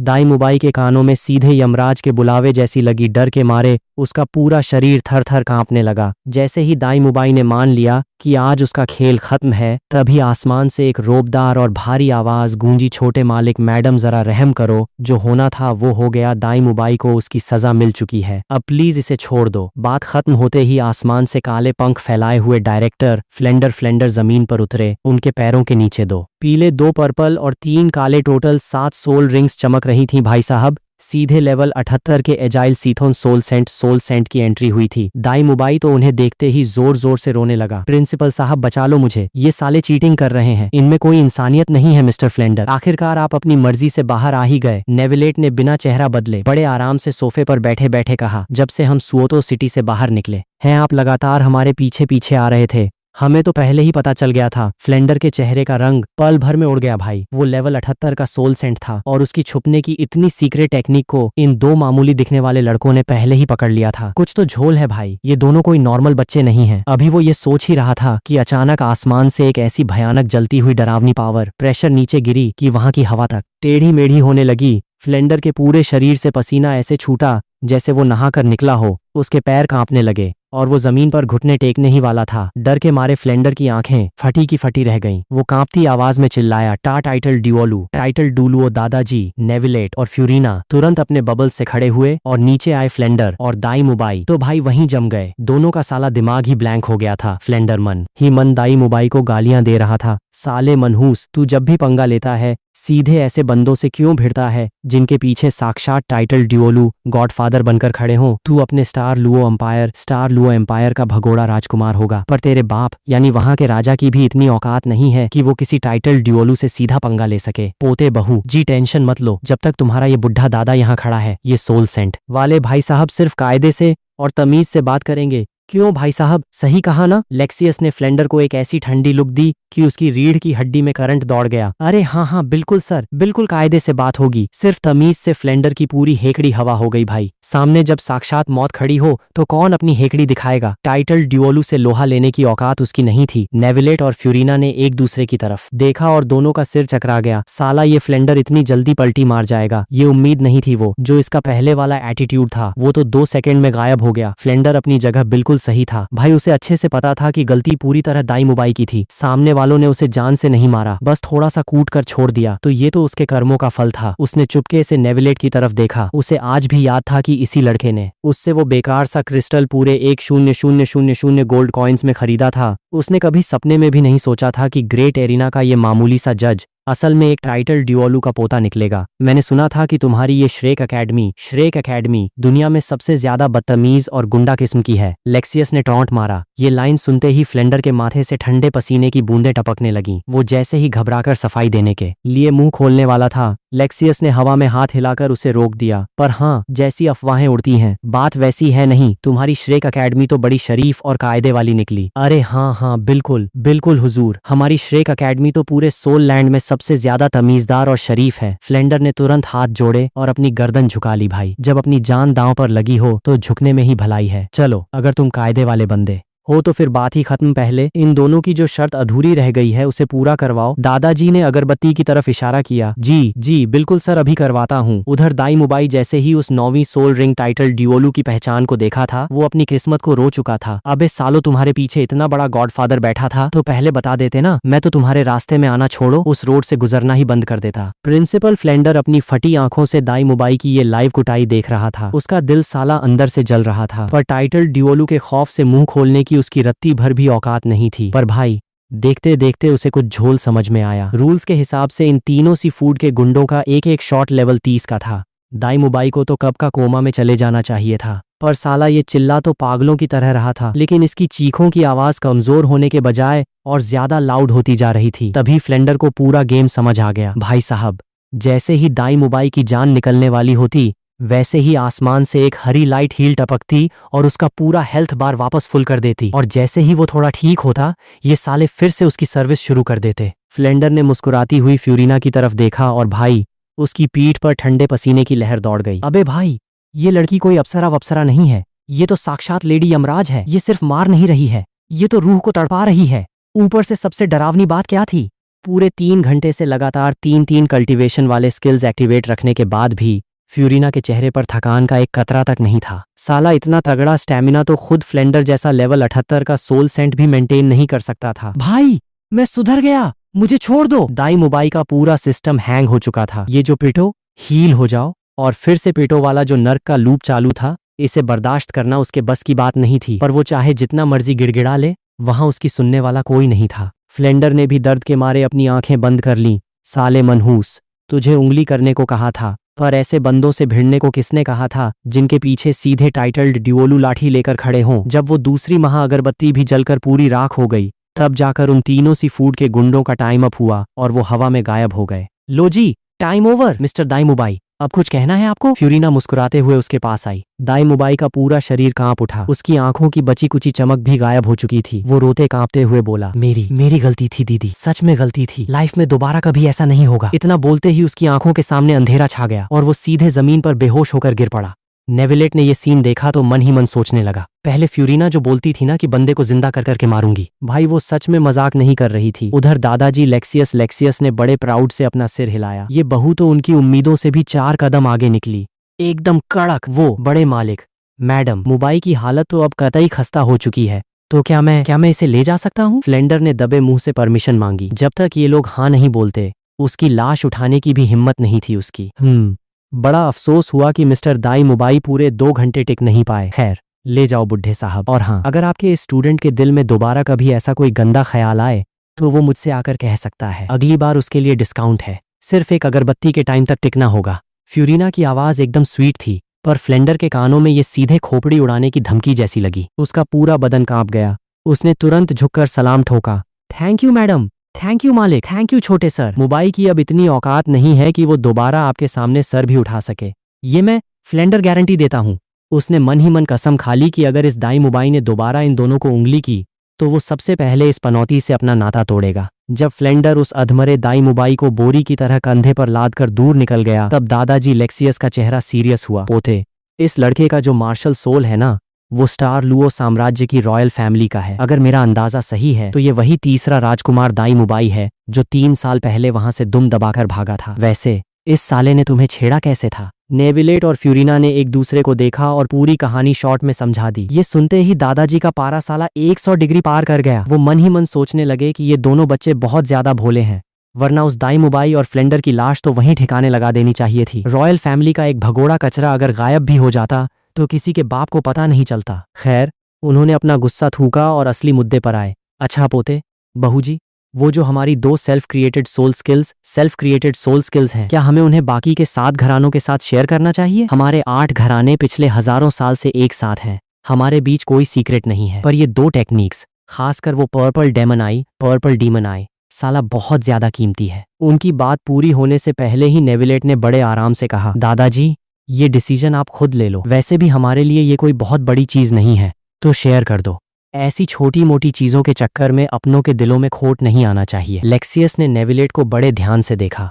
उन्होंने उम्मीद नहीं थी कि उनका पोता इतनी छोटी उम्र में इतनी बड़ी और साफ सोच रखता है। उन्होंने तुरंत हाँ की और फैसला किया कि वो कल ही बाकी घरानों के बुड्ढों से मिलकर ये डील पक्की करेंगे। शाम होते ही दादाजी को बाय बाय करके नेविलेट फ्यूरिना का हाथ पकड़कर वापस ग्रेट एरिना आ गया, क्योंकि रात को उसे फिर से जज रेफरी की ड्यूटी संभालनी थी। दूसरी तरफ श्रेक एकेडमी के अंदर इस वक्त मातम पसरा हुआ था। सारे टीचर्स और स्टूडेंट्स दाई मुबाई के बेड के चारों तरफ खड़े थे। सबका मुंह खुला हुआ था कि साला ये बंदा अभी 2 दिन पहले ही टैंग हाउ की मार खाकर बेड से उठा था और 2 दिन के अंदर दोबारा स्ट्रेचर पर वापस आ गया। अभी अभी टैंग हाउ की कुटाई से उबर कर आए। झाओ वूजी का तो गुस्सा 7वें आसमान पर पहुंच गया। फ्लेंडर, ये किसने किया? किसने हमारे श्रेक एकेडमी के शेर को इस हाल में पहुंचाया? चलो भाई, अपनी पूरी पलटन तैयार करो, आज उस साले को उसकी औकात दिखाते हैं। इधर ली यूसोंग और बाकी टीचर्स भी हवा में लाठियां भांजने लगे कि दाई मुबाई का बदला तो लेकर रहेंगे।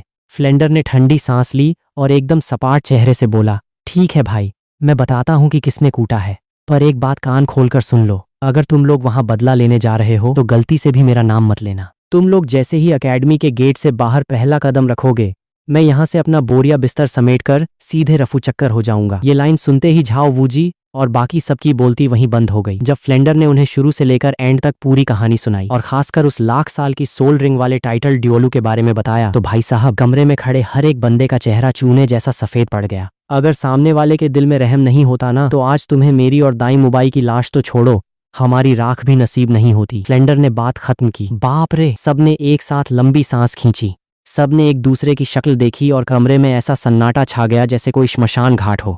झाओ वूजी का चेहरा, जो पहले शेर जैसा था, अब एकदम भीगी बिल्ली जैसा हो गया था। वो अपना सिर खुजाते हुए धीरे से बोला, अरे हाँ, मैं तो भूल ही गया, मेरी वो पुरानी चोट अभी तक ठीक नहीं हुई है। मुझे डॉक्टर ने बेड रेस्ट बोला है। मैं जरा अपने कमरे में जा रहा हूँ। ऐसी सिचुएशन में मैं कुछ नहीं कर सकता भाई। इतना बोलकर वो बिना पीछे देखे सीधे अपने हॉस्टल की तरफ भाग गया। उसे अच्छे से पता था कि टाइटल ड्यूओलू से पंगा लेने का मतलब है सीधे टिकट कटना। दाई मुबाई कौन सा उसका सगा भाई था जो वो अपनी जान दांव पर लगाता। अरे भाई, मुझे लगता है बाहर बारिश होने वाली है, मेरे घुटनों का दर्द चालू हो गया है, और हाँ, मेरे कपड़े भी बाहर सूख रहे हैं, मैं पहले उन्हें अंदर कर लूं। ली यूसोंग की लाइन पूरी भी नहीं हुई थी कि वो गेट से ऐसे गायब हुआ जैसे गधे के सिर से सींग। उसकी स्पीड देखने लायक थी। बाकी जो लोग बचे थे वो भी साले एक से बढ़कर एक बहाने बनाने लगे। किसी का खाना जल रहा था तो किसी का चेसबोर्ड खो गया था। देखते ही देखते पूरा कमरा खाली हो गया। फ्लेंडर के माथे पर साला गुस्से की लाइनें खींच गईं। साले बुजदिल इतनी बड़ी बड़ी बातें कर रहे थे और सच सुनते ही खरगोश की तरह दुम दबाकर भाग गए। सारा ठीकरा मेरे सिर पर फोड़ दिया। तभी कोने में खड़े यू शियाओगांग उर्फ ग्रैंड मास्टर ने अपना मुंह खोला। फ्लेंडर, तुमने अभी जिस टाइटल ड्यूओलू की बात की, जिसकी आग से हवा भी टेढ़ी हो रही थी, साले को दाई मुबाई की इस हालत से रत्ती भर भी फर्क नहीं पड़ रहा था। उसके दिमाग में बस उस नए टाइटल ड्यूओलू की रिसर्च चल रही थी। फ्लेंडर ने एक बेबसी वाली लुक दी, पर फिर भी उसने दादाजी लेक्सियस के मार्शल सोल के फीचर्स, वो सोने के पंख और सूरज जैसी दहकती हुई सुनहरी आग, सब कुछ डिटेल में बता दिया। ये सुनते ही शियाओगांग का पूरा शरीर कांप उठा। उसकी आंखों में एक अजीब सी चमक आ गई। मुझे लगता है मुझे इन हुजूर के मार्शल सोल का पता चल गया है। ये मार्शल सोल पिछले कई 100 सालों से इस कॉन्फिडेंट से गायब था। अगर मैं गलत नहीं हूं तो ये प्योर फायर फीनिक्स को भी टक्कर देने वाला अल्टीमेट मार्शल सोल है। 3-legged golden crow. शियाओगांग, तो क्या तुम्हें उनका नाम या टाइटल पता है? फ्लेंडर ने एक्साइटेड होकर पूछा। नहीं, ये मुझे नहीं पता। शियाओगांग ने अपना सिर हिलाया और फिर पूछा, फ्लेंडर, तुमने कहा कि वो लड़का नेविलेट उस एरिना का जज है और वो टाइटल ड्यूओलू उसके दादाजी हैं? इसका मतलब वो भी एरिना के बड़े घरानों से ही ताल्लुक रखते होंगे। शियाओगांग अपनी दाढ़ी पर हाथ फेरते हुए गहरी सोच में डूब गया। उसे लगा कि वो टाइटल ड्यूओलू बस अपने पोते को एरिना में एक्सपीरियंस दिलाने लाया है। उसका दिमाग इससे आगे नहीं चल पाया। जो भी हो भाई, जब उन्होंने मुबाई को जिंदा छोड़ दिया तो समझो ये चैप्टर यहीं क्लोज हो गया। फ्लेंडर ने एक ठंडी सांस ली। उसे अपनी लाइफ से कतई थकावट फील हो रही थी। साला एक छोटा सा सोल सेंट होकर वो यहाँ प्रिंसिपल की नौकरी कर रहा है और यहाँ रोज सुबह शाम कोई ना कोई टाइटल ड्यूओलू उसकी छाती पर आकर खड़ा हो जाता है। ये नौकरी अब उससे नहीं होने वाली थी।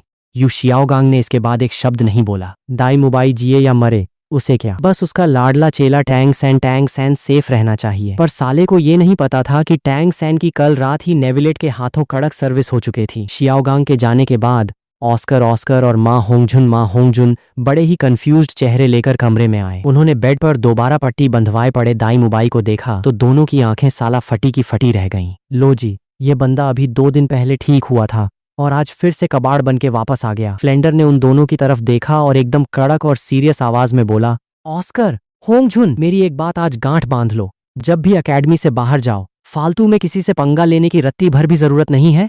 पर प्रिंसिपल साहब, आपने ही तो हमें सिखाया था कि जो बंदा पंगे नहीं लेता वो साला एकदम एवरेज होता है। दोनों के मुंह से ये लाइन एक साथ निकली। फ्लेंडर का चेहरा साला कोयले जैसा काला पड़ गया।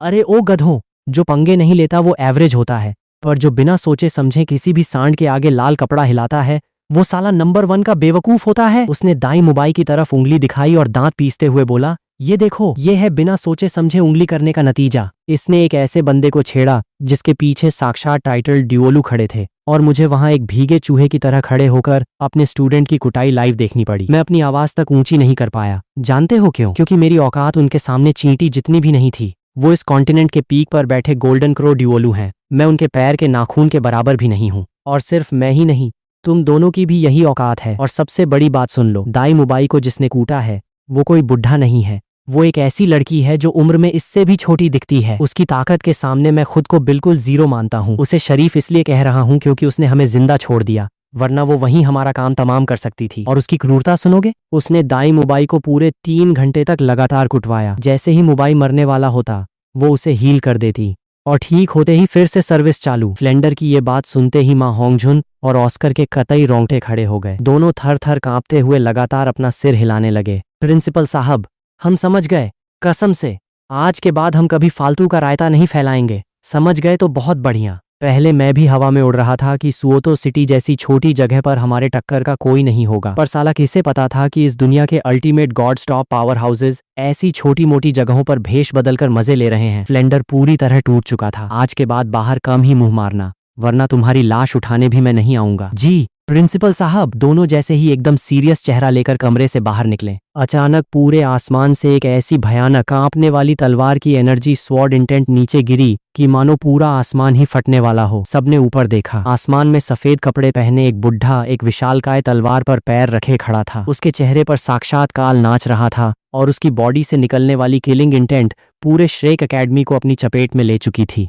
उसकी आवाज बादलों की तरह गूंजी जिसने पूरी एकेडमी की नींव हिलाकर रख दी। अरे ओ फ्लेंडर, अपनी उस पनौती दाई मुबाई को लेकर चुपचाप बाहर निकल। ये कड़क आवाज सुनते ही श्रेक एकेडमी के सारे लौंडों के तोते उड़ गए। भाई सबके दिमाग का दही हो गया कि अबे साला दाई मुबाई ने कल जिस टाइटल ड्यूओलू से पंगा लिया था वो तो आग उगलने वाला गोल्डन क्रो था। अब ये तलवार लेकर नया यमराज कहाँ से टपक गया। पर वहां खड़े फ्लेंडर और यू शियाओगांग का चेहरा देखते ही पीला पड़ गया। वो दोनों एक सेकंड में पहचान गए कि आसमान में खड़ा ये बुढ़ा कोई और नहीं बल्कि 7 treasures glaze clan. 7 treasures glaze clan का ultimate sword Douluo Chenxin sword Douluo Chenxin है। फ्लेंडर ने भाई रोता हुआ मुंह बनाया और उसके पास कोई और ऑप्शन नहीं था, तो उसने दाई मुबाई को बेड समेत घसीटते हुए कमरे से बाहर मैदान में ला खड़ा किया। स्वॉर्ड ड्यूओलू हुजूर, मैं हूँ फ्लेंडर और यही वो दाई मुबाई है चेनशिन। जैसे ही तलवार से नीचे उतरा और दाई मुबाई पर नजर डाली भाई साहब, वो खुद 2 सेकंड के लिए कोमा में चला गया। उसकी नातिन निंग रोंग ने तो कहा था कि उन्होंने जाते जाते दाई मुबाई को बस थोड़ा सा कूटा था, पर साला इस बात को तो 1 महीना बीत चुका है। इस लौंडे की हालत देखकर ऐसा क्यों लग रहा है कि इसे अभी अभी मिक्सी में पीस कर निकाला गया है। तुम लोगों के यहाँ की मेडिकल फैसिलिटी कतई 3rd क्लास है क्या? भाई काफी देर शांत रहने के बाद चेनशिन ने अपना मुंह खोला, पर तभी उसकी भौहें फिर से सिकुड़ गईं। अरे रुको, इस लौंडे के जो ये घाव हैं ये तो साला 2-4 घंटे पुराने लग रहे हैं। इसका रोंग वाले मैटर से कोई लेना देना नहीं है। अरे हुजूर, क्या बताऊं मुबाई, कल ही तो बेड से उठकर खड़ा हुआ था, आज सुबह जैसे ही बाहर गया पता नहीं किस सांड से सींग भिड़ा आया और दोबारा कबाड़ बनकर वापस आ गया। फ्लेंडर ने हाथ जोड़कर अपनी बेबसी जताई। चेनशिन का साला दिमाग घूम गया। ये स्टार लुओ का तीसरा राजकुमार क्या पैदाइशी सुसाइड बॉम्बर है क्या भाई? वो यहाँ अपनी नातिन का बदला लेने आया था, पर साला यहाँ तो विलन पहले ही आईसीयू में वेंटिलेटर पर लेटा हुआ था। उसने एक लुक दाई मुबाई को दी और फिर फ्लेंडर को घूरते हुए ठंडी आवाज में बोला, देखो बुढ़े, मैं यहाँ अपनी नातिन को इंसाफ दिलाने आया था। मैं चेनशिन हूँ, मेरी नातिन पर हाथ उठाने की औकात किसी की नहीं है। अब ये लौंडा पहले से ही अधमरा पड़ा है तो मैं यहाँ से खाली हाथ तो वापस जाऊंगा नहीं,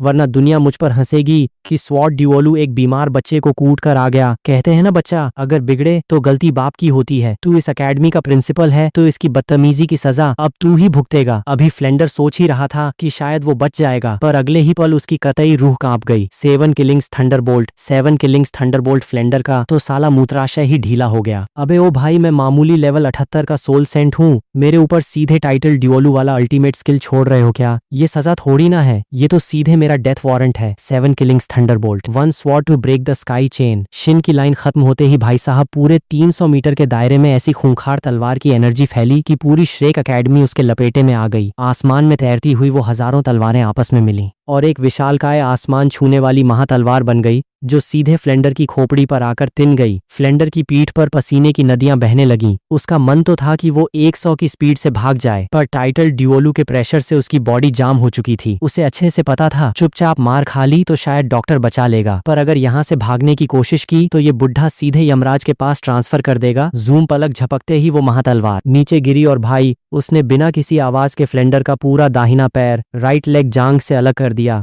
जमीन पर पूरे 100 मीटर लंबा और गहरा गड्ढा बन चुका था। तेरा एक पैर काट कर छोड़ रहा हूँ, यही तेरी सजा है। अगर अंदर थोड़ी भी खुजली हो या बदला लेने का मन करे तो कभी भी 7 ट्रेजर्स ग्लेज क्लैन में आकर मेरा दरवाजा खटखटा देना। चेन शिन ने बड़े ठंडे और रूड अंदाज में कहा। उसने बेहोश पड़े दाई मुबाई को एक आखिरी लुक दी और अपनी तलवार पर पैर रखकर रॉकेट की स्पीड से आसमान में गायब हो गया। प्रिंसिपल साहब आप ठीक तो हो? चेन शिन के जाते ही झाओ, वूजिली यूसोंग और बाकी टीचर्स पागलों की तरह दौड़ कर आए। सबके चेहरे साले सफेद पड़ चुके थे। टाइटल ड्यूओलू का जो वो खौफ था उसने सबकी पैंट गीली कर दी थी। फ्लेंडर जमीन पर पड़ा पड़ा अपने कटे हुए पैर को देख रहा था और सूनी आंखों से आसमान की तरफ ताकते हुए बुदबुदाया, शायद मुझे शुरू से ही ये श्रेक एकेडमी खोलनी ही नहीं चाहिए थी। साला एक ही दिन के अंदर 2 टाइटल ड्यूओलू मेरी छाती पर चढ़ गए। 2 बार मैंने मौत को इतने पास से देखा है। अब मेरा एक पैर भी चला गया, मेरा पूरा कल्टीवेशन और पावर आधी रह जाएगी। वो सच में अपनी लाइफ से कतई हार चुका था। मैं ठीक हूँ। चेन शिन हुजूर ने फिर भी रहम खाया कि मुझे जिंदा छोड़ दिया। उसने जबरदस्ती अपने आंसू रोके और होश में आने का नाटक किया। तभी उसने देखा कि माँ होंगझुन गुस्से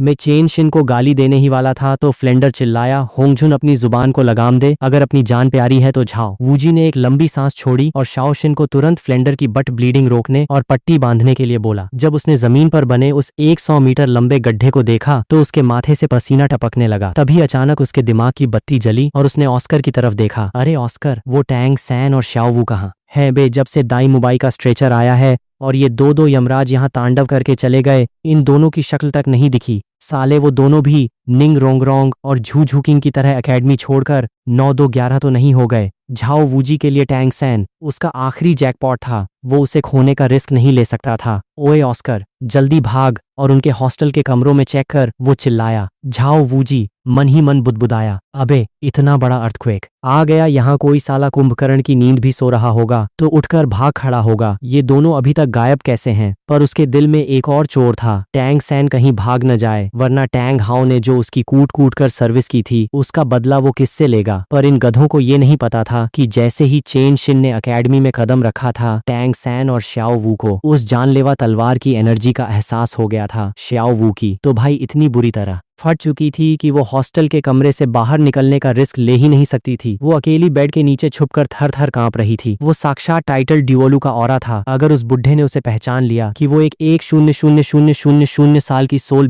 बीस्ट है तो वो वहीं उसकी खाल उधेड़कर उसकी सोल रिंग बना लेता। उधर टैंग सैन श्याओवू के कमरे के गेट पर खड़ा था। उसने अपनी ब्लू सिल्वर ग्रास को पूरे कॉरिडोर में फैला रखा था। उसके दिमाग में अभी भी वही हीरो बनने का भूत सवार था कि वो श्याओवू को बचाकर सुपर हीरो बनेगा। श्याओवू तुम टेंशन मत लो, जब तक तुम्हारा भाई टैंग सैन यहाँ खड़ा है तुम्हें कोई हाथ नहीं लगा सकता। तुम बस अंदर ही रहना, बाहर मत आना। उसने गेट के अंदर चिल्लाकर कहा और अपनी आंखें बाहर मैदान की तरफ टिका दी जहां वो दुश्मन का वेट कर रहा था। पर भाई साहब जैसे ही चेन शिन ने वो एक शॉट मारा, टैंग सैन का पूरा 5G नेटवर्क वहीं हैंग हो गया। इस सोल लैंड कॉन्टिनेंट पर आए उसे इतने साल हो गए थे, पर लाइफ में पहली बार उसने इतनी गॉड लेवल तबाही देखी थी। उसका पूरा शरीर कांप रहा था। अंदर एक कल्टीवेटर वाली एक्साइटमेंट भी थी, पर साला मौत को सामने देखकर जो गांड फटती है वो डर भी पूरा था। वो खुद को दुनिया का सबसे बड़ा जीनियस समझता था और सोचता था कि फ्यूचर में वो इस बुढ़े को भी धो देगा। पर उसे ये भी अच्छे से पता था कि अगर उस बुढ़े ने अभी एक उंगली भी उसकी तरफ घुमा दी तो उसकी चटनी बनने में 1 सेकंड भी नहीं लगेगा। ये पक्का एक टाइटल ड्यूओलू है, इस दुनिया का असली भगवान। जब चेन शिन आसमान में गायब हो गया तब जाकर टैंग सैन ने अपनी सांस छोड़ी और अपने मार्शल सोल को वापस अंदर लिया। पर साला उसकी ईगो अभी भी मानने को तैयार नहीं थी। वो अभी भी यही सोच रहा था कि कल रात जो नेविलेट ने उसे कूटा था वो बस नेविलेट ने धोखे से और छुप कर वार किया था, वरना टैंग